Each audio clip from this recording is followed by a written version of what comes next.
Welcome to another ASTQB webinar. We're pleased today to talk about usability. Many of our modern day applications rely on good usability to make an impact on the market. Even if an application functions perfectly, having bad usability is likely to result in its failure. Considering its critical importance, it's surprising how many projects approach the issue of usability. It's often considered something that can be implicitly done at the same time as functional testing, or is scheduled as an optional extra just prior to release. Today's webinar will open your eyes to the importance of usability and covers the principal approaches adopted in evaluating usability, user experience, and accessibility. The In a Nutshell format provides attendees with an overview of where usability fits into our overall testing strategy and provides a springboard for those wishing to develop their skills further through the ASTQB Usability Tester certification. I'm excited to have our speaker today, who is Graham Bath. He is a principal consultant at T-Systems in the division Digital Integration Agile Testing, and uses over 30 years of testing experience to support customers with consultancy, training, and test process improvements. Graham is the ASTQB Working Party Chair for the Expert Level Certified Tester Qualification and co-authored the new syllabus on usability testing. He's the perfect speaker for today. Graham is also a member of the German Testing Board is a frequent presenter and tutorial provider at conferences around the world. He co-authored the book, The Software Test Engineer's Handbook. So literally he's written the book on everything that we're going to hear today, and we're quite pleased to have him. So Graham, thank you very much for joining us. Well, thanks, Dave. Welcome, everybody. Thank you very much for the nice introduction. Just to clarify, even though I'm from the German Testing Board, I am an English guy, which sort of might explain my strange accent. So, greetings from Munich, Germany. Let's get on with the webinar. Dave's given you a brief introduction already. We'll start by asking the question, well, usability, who needs it? Well, we all do, because the use of personal devices continues to explode. We have an increasing demand through multi-client systems. That means people are designing applications to work with all web browsers, with all mobile clients. We have an explosion, basically, of applications which all demand a degree of usability. And as ever, we're expecting that usability and user experience is good. We're expecting that when we interact with a system, that it works. We're expecting that it's not just functional, but that we're having fun, or that we have a degree of satisfaction having used that particular application. So in a competitive market, essentially, usability becomes a critical success factor these days. So without it, you could be running a major risk. The bottom line, I guess, and this is something that Dave mentioned in his introduction, we can no longer really ignore usability. We can no longer consider it as some kind of an optional extra. And those of you that are visually looking at the slide here will see the guy in the top right shouting at his laptop in frustration. This is the kind of thing that we do not want to have with our modern day applications. So let's just take a brief look at what we want to achieve with our webinar today. You'll get an overview of what usability is about, the various different aspects of it. I'll explain to you some of the basic attributes and the basic ways to evaluate usability. So the objective is actually to give you a good start, get you kicked off, encourage you to learn more. Now, when we talk about usability, we're talking about a whole bunch of different things. And when we consider good usability, we don't just talk about things that work. We talk about a whole different range of attributes, which I've shown you here. It's fun to use. It helps me do my job. It's easy to learn. It's accessible for me. It's a professional kind of application. It looks good. It's intuitive to use. So all of these things describe for us what we generally consider to be good usability. And I'm sure many of you will realize, looking at these particular aspects, that comparing usability to, if you like, standard functionality tests is completely different, because with usability we're looking at different things. Now, the key aspects to consider when we look at usability are these three aspects that Dave mentioned actually in his introduction, and we'll be looking at those briefly. Usability itself, user experience, and accessibility. You will find user experience often being referred to as UX. So if you're talking to a usability engineer or a usability tester and they're talking about UX, now you know what they're talking about. So let's just take a look at those three aspects in a little more detail. Usability itself.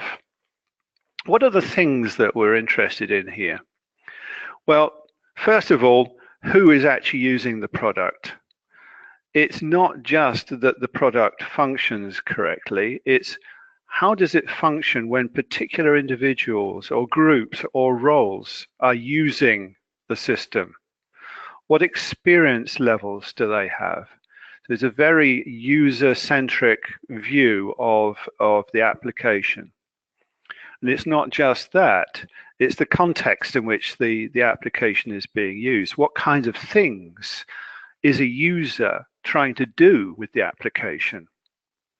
Not just from a functionality point of view or the tasks performed, but also from the point of view of the equipment perhaps that are being used. You know, the hardware and the software and how they interact. And of course, the environment in which an application is used can have a significant impact on the usability. So it could be the physical environment. I spent many years designing aircraft cockpits, and I can tell you that the environment in which they're used plays a significant role in the usability. So, what characteristics are we looking for with usability? The three main aspects here: effectiveness, efficiency, and satisfaction.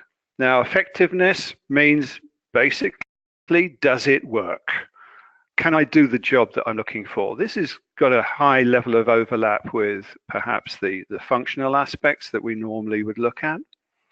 The efficiency means how well can I do that task? How quickly do I need 59 clicks in order to just open a dialogue?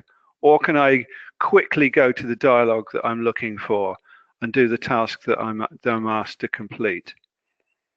And perhaps specific to usability, the level of satisfaction that we have in actually using a particular product, whether it's on our mobile device, on our tablet, or wherever. Now, user experience, or UX, is a difficult beast to get hold of because it deals very much with the emotional level, the psychological response that we have to using a particular application. So things play a role here that we don't normally deal with in our normal functional testing. We're confronted there with the beliefs of the particular user groups. You know, what do they think about a particular application before they start? Their preferences in the sense of branding. If they like a particular brand, they're more likely to get a positive user experience out of it even before they've unpacked it from the box. So perceptions, biases, beliefs play a major role in user experience. And any of you that are involved in the entertainment industry will know that very well, that user experience actually is one of their key aspects that they measure and evaluate in order to launch their products onto the market. For them, it's a critical aspect. But UX is all about the whole package, the whole experience. It's about how easy it is and whether it's a pleasurable experience to order the product, to use perhaps a website. Was it good? Did you have a good experience ordering that product? Was it easy? Did you get the feedback that you wanted? When the product arrived, did it look good? Was the packaging good? Did you feel good about having bought that? So after you've unpacked and installed perhaps your application, if you've done it that way, what kind of support did you get? Did you get helpful support? Were the people good to you? Did you feel, hey, this is a good application, I could come back to them for other applications? So this is sort of like the whole package concept that we get from user experience, and these are key issues when we're evaluating aspects such as usability or user experience, UX. Now, accessibility is very much more easy to identify. It's less abstract than UX. Accessibility basically looks at whether or not people can access an application, whether that's because they have some form of disability or because they are coming from a different language area and so on. So these are sort of fairly yes-no kind of aspects. So it's a very, very important aspect to consider if any applications we're looking at are intended for general public use. If they're going to be spread across the world in different countries, or if they have to comply to specific accessibility standards. And these standards may be mandatory. So, accessibility issues, if you ignore them, they can actually be showstoppers for you. So, whereby these aspects are a little less in the forefront, they can be things that come back and bite you in a bad way. So that's usability, UX, and accessibility, the three major types that we're looking at within this usability area. So how do we evaluate these particular aspects? Well, we have three particular areas, and they might be familiar to you already, actually. Reviews, testing, and surveys. Now, reviews and testing, you might be thinking, oh yeah, I know that. Well, maybe you know the basic concepts, but within the context of usability, there are quite a few differences to what we're perhaps used to. And we'll look at those three principal areas in some detail now. So let's start with our old friend reviews. So reviews in a usability context take the following three forms that you can see. They can take an informal form, an expert form, or a heuristic evaluation form. And now the informal part, the informal form of usability review is a very, if you like, easygoing, opinion-based kind of review. It's basically saying, do you like this? What did you think? I reckon it's okay. It's common sense. This doesn't work. That doesn't look good. This was boring. This kind of opinion-based feedback that you will get from an informal review type. It's similar to informal reviews of other things, but in a usability sense, it's directing basically at the generalities of usability. You will get from a group of people a quick feedback when you do an informal usability review. And that might be valuable to you just at the very beginning. Remember, when we're doing reviews, the things that we're looking at may be the actual application itself, or it may be some kind of a prototype. It could be a series of charts on a wall that plot out the sequence of dialogues that you go through to complete the task. It can be all these kinds of things. So the informal aspects will pick up the big issues fairly quickly. Now, the expert usability review type, as the name suggests, is going to be experience-based. It's going to be done by people that you can consider usability experts. They know a lot about the application or that type of application, and they will actually look at the application and evaluate the usability of it by doing something that's called introspection. It's basically the experts observing themselves as they carry out particular tasks. It's kind of a difficult thing to do, I guess. They're trying to put themselves in the shoes of others. They're trying to view the world through other people's eyes, and, if you like, talk to themselves. So if you see somebody doing an expert usability review, you might find that they're seeing them mumbling away to themselves. Well, that's what they're doing. They're doing introspection. They don't get concerned about them. Now, the heuristic evaluation is a form of usability review that applies heuristic checklists. Now, a heuristic checklist is basically a list of generally recognized rules of thumb that will help us to say, right, if I've got an application, does it do this? Does it do this? Does it do that? You go through a list of almost like best practices, generally recognized good practices, rules of thumb that can be helpful, especially in the hands of an expert when actually trying to evaluate, trying to review the usability of a prototype or the actual application. So that's reviews. And as we can probably imagine, there's a lot of detail involved in doing those. So that's just a pretty high level view. Now, testing of usability is probably the core area, and it may be the area that you're most familiar with if you've heard of usability testing.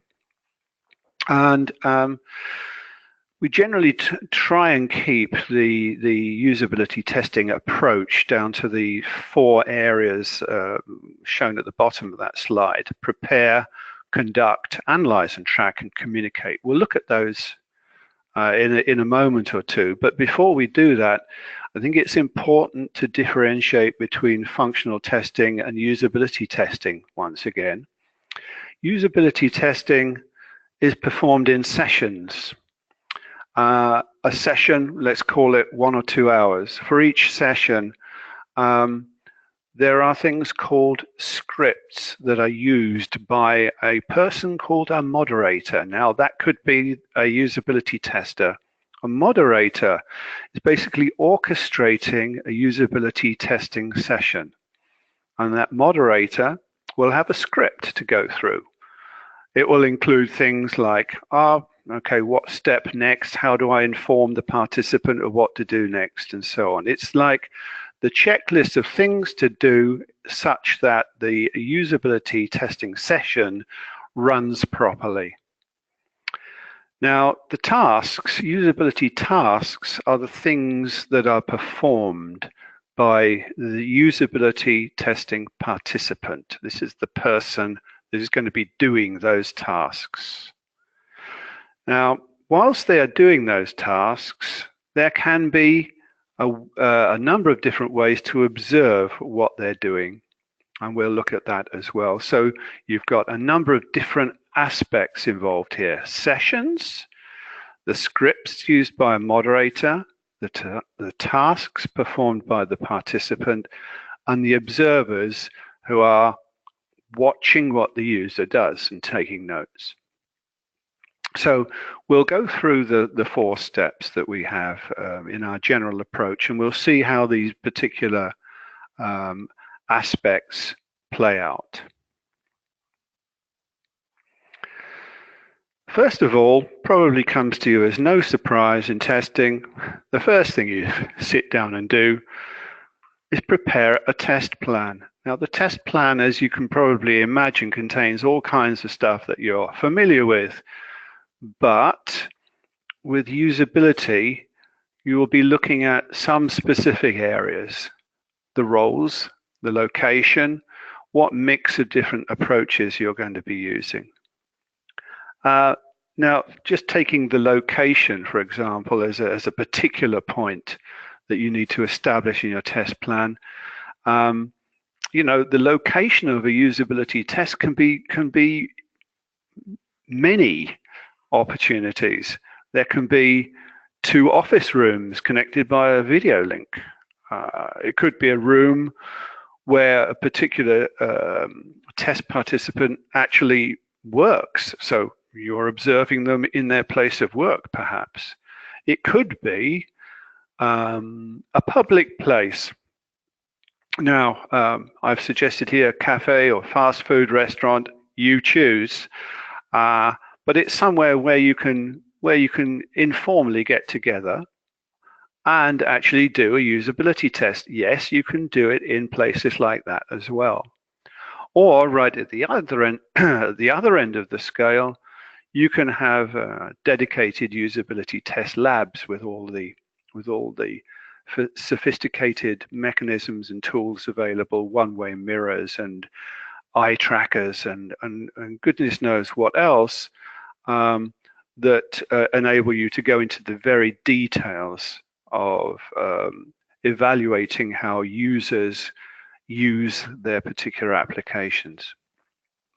So that's an example of the kind of thing that you need to think about with your test plan. It's not just about planning things out and scheduling and defining the tasks and so on.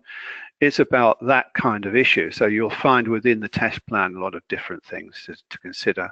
Now, I mentioned before that there is a need to set up for each session a so-called test script. That's an important artifact for anybody involved in usability testing. And it's a sequence of actions. Now, it's used by a moderator, and the moderator could be you. It could be a usability tester. It's just somebody that needs to know what's going on and what needs to be carried out in a usability test. So it's a kind of a checklist that will include things like, well, how do I prepare for the usability test? How do I make sure that everything's technically available? How do I instruct the test participant?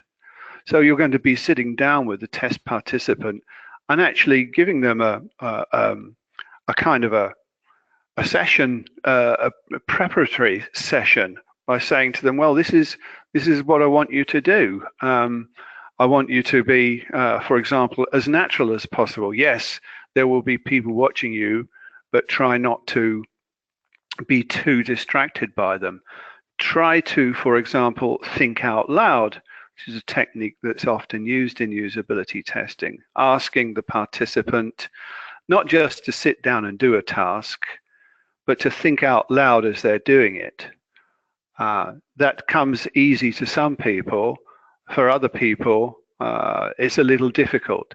So you need to instruct the test participant how to do that. And so that's all part of your test script to go through. You'll be performing some kind of interview questions before the session starts, just briefing the participant on what to do and explain to them what the particular tasks will be. So you're going to be giving the tasks in detail later, but you're just going to be running through the different tasks that are part of the session. And afterwards, when the poor user participant is dying to get away, post-session interview questions are usually part of what you do. So that will just be like immediate feedback to say, what was your experience? How did you get along? And such like. So that's the test script aspect of it. Now, I mentioned to you earlier also that we're dealing with things called testing tasks, and you can basically think of these as the kind of test cases in a usability test. It's usually something that a representative, realistic user can perform. And the moderator specifies those. So there's an example for you that that would be pretty typical, I guess, for a website where you can book flights. You need a flight from LA to London. Your stay will be 10 days. You've got a budget of $2,000. You prefer direct flights, but a single stop is acceptable. Use this particular website to book the most attractive flight for you. You have 10 minutes to complete the task. And the expected output at the end of it is a booking confirmation. So this is like a briefing that you're giving to the usability participant. And you're saying, that's a task that I'd like you to do, please. Now think aloud whilst you're doing it. Let us know afterwards how easy it was for you to do that. Did you enjoy doing that task? Did you find that the actual website was attractive, and so on? So those are the tasks, and you have to think carefully about the tasks that belong to a particular session. Now, important when you're actually performing or running the usability testing session is the fact that the tester, the usability tester, is not performing the test. You are observing, you are moderating and observing the usability testing session. Don't get the idea that you can do it all yourself, because you may not be a representative user. You may already know the application pretty well. Many usability issues arise when a user uses a system for the first time. Well, that's not going to apply for you. So you need to actually take a step back, moderate the usability testing session, and observe what happens. And the poor old test participant sits there, performs these tasks, is observed whilst doing that, either via video link or via a one-way mirror, things like that. And quite frequently, people might be allocated to taking down notes of the things that seem to be important. So you won't be analyzing everything from video link. Very often the actual notes taken during the usability session can be very important. It could be down to small things like the user actually sighing or saying, oh no, or something like this, that you can pick up later and say, why did you go like that? What was the problem there? Did you find that was not a good aspect of usability? So you are taking notes during the performance of a usability testing session. Now, there's variations on those, and those are all part of the certification module that enable you to do the performance of a usability testing session slightly differently. So you can use rapid iterative testing and evaluation, right, actually it's normally called, where you're actually saying, okay, let's do what we just said, but in very, very tight cycles, very iteratively, very close connectivity between actually finding things, fixing them, rechecking them. So you could actually also be involving developers there to actually change aspects of the usability as they're going along. Another variation on a theme is the unmoderated session. Having told you all about how to moderate a usability testing session, I'm now saying to you, well, you can do an unmoderated session, which basically leaves the user to themselves. They are videoed, and you take the video afterwards offline and do the analysis.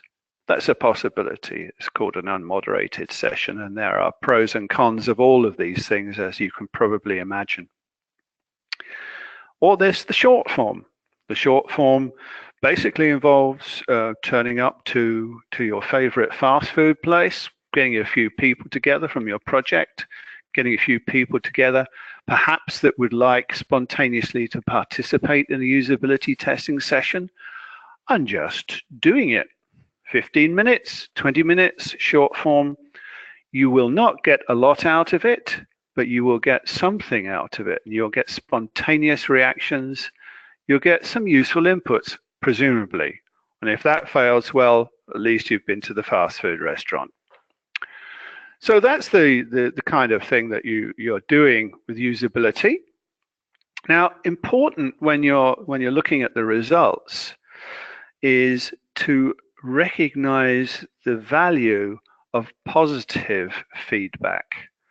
Now, I know that might come as something strange to those of us who are professional testers, but we're not just focusing on the negative, this doesn't work kind of aspect when we're considering usability. We're also interested in the positives. Oh, I like that. Oh, that's a cool feature. All this kind of response that says, hey, that's something that really went down well. We should do more of that, maybe. Communicate this to the stakeholders, write this kind of information into a test report. Also, of course, with the improvement suggestions, and you'll have a good usability test report. And you would go into that in some detail if you looked at the syllabus. So finally, we have the area of surveys. Now, surveys are something which we're probably all familiar with. Many of us find them a burden. But usability surveys can be an extremely powerful and useful tool to use in order to evaluate usability aspects. So we're focusing basically on levels of satisfaction here. We'll look at a couple of examples in a moment. We're taking representative users. We're asking them for a subjective evaluation. So we're just basically saying, on a scale from 1 to 10, let's say, what did you think about the look and feel of this particular application? Did it look attractive to you? This kind of thing. The questionnaire is very often formulated in advance in order to get this right. And frequently, from the usability point of view, we use standard survey questionnaires. So it's a great mechanism for getting a lot of people involved, asking them to spend 10 to 15 minutes of their time to give you feedback. It's a relatively expensive way of doing a usability survey to get levels of satisfaction. Couple of examples coming up here that you will find in the syllabus. Standardized questionnaires, 3 types are covered: SUS, SUMI, and WAMI. So at the end of the webinar, you'll at least have got a few catchy little things that you can impress your colleagues with: SUS, SUMI, and WAMI. So the system usability scale, SUS, is basically saying, just like I gave you in the example before, on a scale from 1 to 5 in this particular area, how do you rate a particular aspect? Now, the software usability measurement inventory, SUMI, takes the concept of SUS and puts it into a whole different series of categories or relating to usability. So it's the same concept. And WAMI is again very, very similar in its concept, but this time it's focusing on websites. So it's the website analysis and measurement inventory, WAMI. Now, the benefit of doing it with a standardized approach is that you can benchmark. You can compare one project to another. So this is quite useful, and if you've got these measurements, if you're taking these levels of satisfaction, you can actually tie this into some kind of completion criteria. It could be, for example, that a usability completion criteria for your testing could be, well, 90% of the participants for the standardized questionnaire SUMI responded with values of greater than 4 for their levels of satisfaction with the software usability. You can probably formulate that a bit better than I just did, but you can actually tie down some fairly quantitative values there that you can use as completion criteria for putting into your overall high-level test plan, if you wish. So that's standardized questionnaires. Now, the standards and guidelines are particularly important in the area of usability because there are some ISO standards that apply. Now, those standards may be applicable for the project that you're working on. So if they are, you need to know about them. ISO 62441 is the main one, if you want to call it the main one. And it is pretty useful kind of a standard because it actually says how does usability from an engineering aspect and from a testing aspect fit together into an overall human-centered design approach. Very good standard, actually. But of course, you know, we have national standards that will apply depending upon where you are. And that is in particular applicable for accessibility standards.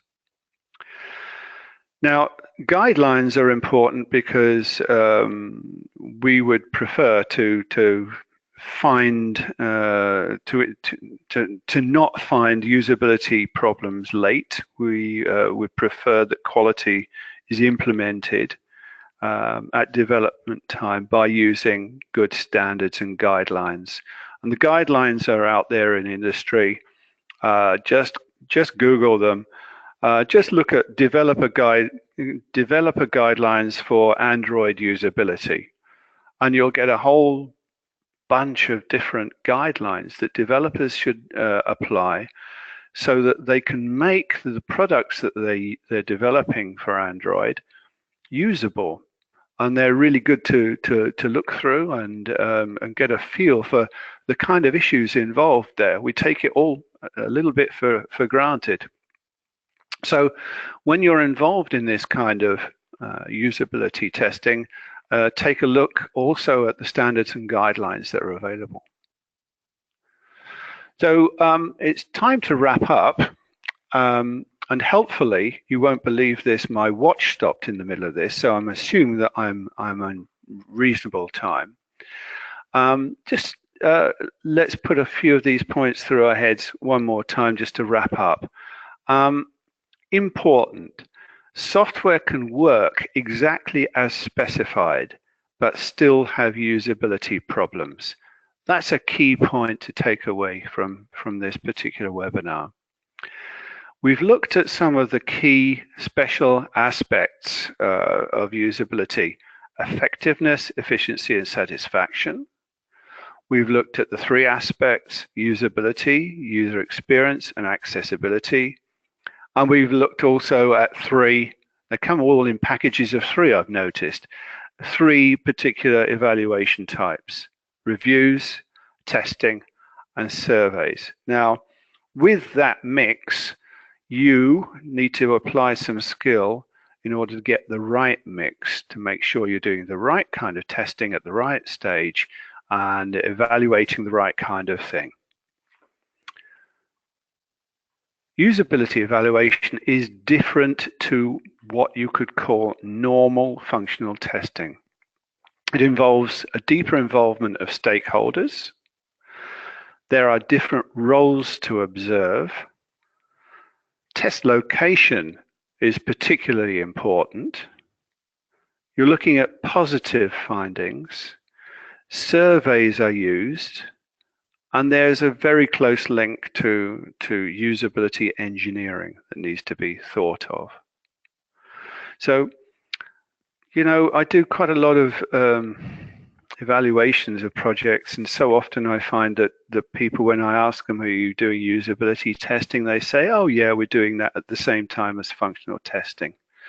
I would strongly recommend that you move away from that mindset and treat usability testing as something in its own right, something that needs to be learned, something that requires dedicated and different skills. And I guess that the new certification module from ASTQB will give you a really good lead into that kind of area. So I can thoroughly recommend it. And with that, Dave, I will ask you to ask people if they have any particular questions for me. Yeah, great job, first of all, Graham. If you do have questions, please go ahead and enter them into your GoToWebinar control panel. Excuse me.